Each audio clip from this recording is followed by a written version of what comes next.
Yo, dudes, the Empire's pretty chill. Maybe you could, join it or something.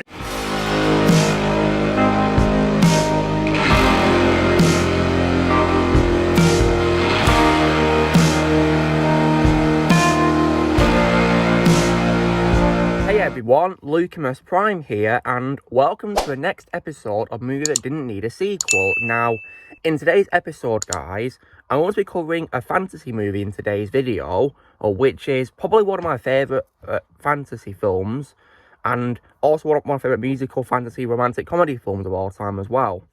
This is, of course, directed by Kevin Lima, and also, as well, was released in 2007 and stars Amy Adams as the main character.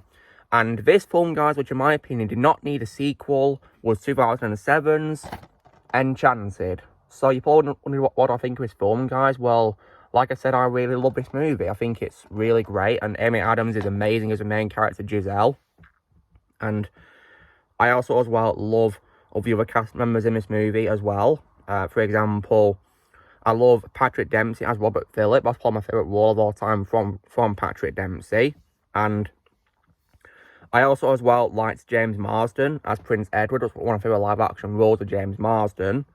And I also, as well, liked Idina Menzel as Nancy Tremaine as well. That's probably my second favourite role of hers behind her role in Uncut Gems. Definitely, in my opinion, way better role for hers compared to Elsa in Frozen.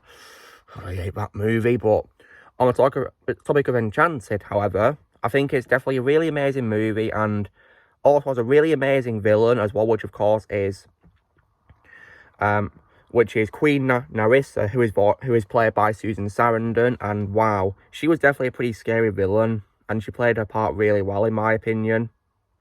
And maybe she deserved a bit more screen time though. But she was still, in my opinion, a great villain nonetheless, despite not really appearing much in the movie. And yeah, and this film had a really phenomenal ending where at the end of the movie, of course, there's a new life for everyone because of course, Giselle and Robert Phillip, they fall in love with each other, and as well as that, Edwin and Nancy also fall in love too and marry. And also, as well, Timothy Spall's character Nathaniel, who's a servant of Queen Narissa, also remains in New York and he writes an autobiography based on his experiences in the real world, and so does Pip as well, who returns to Alasia. So that was definitely a beautiful way to wrap up the story. Great way to close it right there. There was no sequel set whatsoever. But then, of course, unfortunately, last year, a sequel got made for this movie, which was released, unfortunately, way too late. I think it was about 15 years too late. When I found out they were doing a sequel to this film, I was like, why would you do that? You've waited way too long, and when I saw this film for the first time, guys, I think, it ended perfectly. There was no need to do anything after it, in my opinion, at all. So, why would you bother doing a sequel? So, unfortunately, the sequel got made and was released on November the 16th at the El Capitan Theatre, and then 2 days later in the rest of the United States on the 18th of November, and was dropped onto D- of all places too. So, oh great, so you make a very long release sequel, but you release onto D- and not in theatres. Weird that. And when I saw the sequel, which of course was none other than last year's Disenchanted, I unfortunately didn't like it. I could not stand the sequel at all. Because compared to this film, which I give a solid 8 out of 10 to, the sequel, in my opinion, was terrible and was not needed at all. Directed, of course, by Adam Shankman. Oh my goodness, this film was just a massive letdown and was not needed at all. What the sequel does, which in my opinion was pretty bad, was, for example, one thing it does which is pretty stupid is I did not like how it made Giselle become a villain.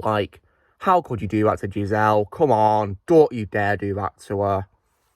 And they literally rehashed the whole cliche of the whole Persona thing with villains from with Green Goblin and Spider-Man, which was just a dumb move right there.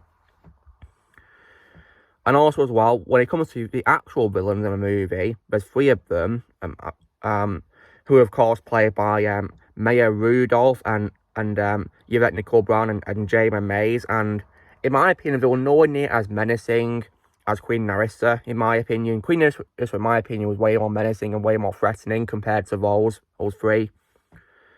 And yeah, they just didn't work for me at all.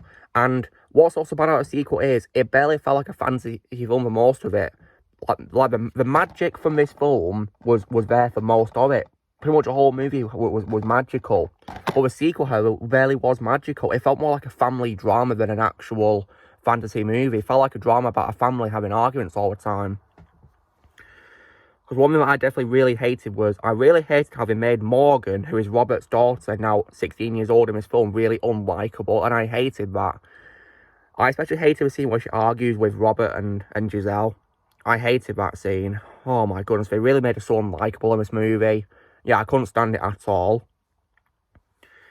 In addition as well, what I also really hated was also how Edward and Nancy barely appeared in the film, which I hated because, like, come on, they were such a big part of the first film, and they were barely appearing in this sequel. Come on, like, because as far as I can recall, James Marsden only had about 3 scenes in the film, pretty much. So, like, how could you waste James Marsden like that? Oh, just ridiculous. When it comes to Idina Menzel's character, Nancy, as well, there's also one thing they did with her, which I also really hated, because if you guys have seen the sequel, you'll be aware that she does have a singing part of the movie where she sings a song. And I'm not kidding, guys, when she sings this, right? Because, right, she sings a song, called Love Power. And I'm not kidding when I say this, guys, right? They actually include in the lyrics, let it glow. Let it glow. I'm not kidding. They actually included that in the lyrics. Like, when I heard that, I was just absolutely livid. I was furious. Like, why would you reference Frozen in this film just because she voices Elsa? Like, why would you do that? Like, I was just angry. I was tempted to turn off the movie when I watched it. So, like, goodness me. Like, I couldn't believe they actually had the guts to include, you know, a reference to Frozen in this film, because I hate Frozen. I think it's one of the most overrated films of all time. Probably, in my opinion, the most overrated animated film of all time, because I hate Frozen.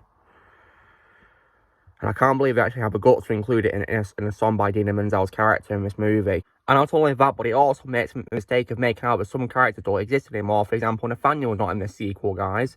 He's not in it at all, and the make out doesn't exist. So, like, well done. It's no wonder this film's called Disenchanted, because that's literally what it is. There's no magic in this film at all. It's literally Disenchanted. So yeah, like, this sequel was just so bad compared to the previous film. The first one, in my opinion, was so much better, and didn't even set up any sequels at all. There was literally no need for any sequels at all to Enchanted. So as far as I'm concerned, guys, Enchanted only worked best as one movie alone. I personally did not like the sequel, because did not like how they wasted it, Edward and Nancy. I didn't really like the villains very much. I didn't like how they made Giselle a villain too, and they rehashed the Green Goblin in persona changing. I also did not like, of course, Robert's daughter Morgan, because I thought she was unlikable in this movie. I did not like that at all, how he made her unlikable. And it barely felt like a fantasy movie, so I think so as far as I'm concerned, guys, Enchanted should have stayed on its own as a standalone movie.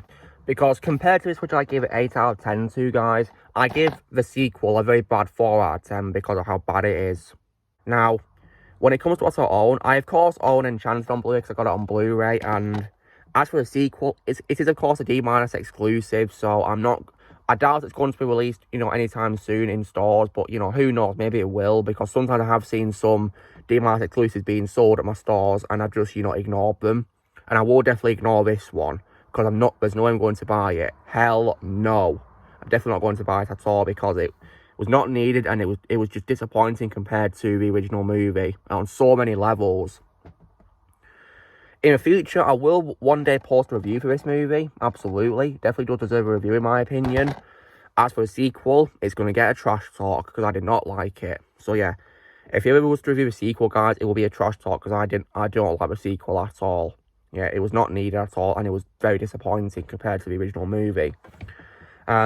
So, guys, in today's episode of Movie Didn't Need a Sequel, I was saying why, in my opinion, Enchanted did not need a sequel. So, you know, drill, guys, be sure to give this video a like. Also, be sure to let us know in the comments what you think of Enchanted. Do you think it needed a sequel or not? Let me know in the comments below. Also, be sure to join Team Prime and subscribe in the future. If you would like to be a member, you can respond if using PC Lads or you can in the description, and I'll see you all later.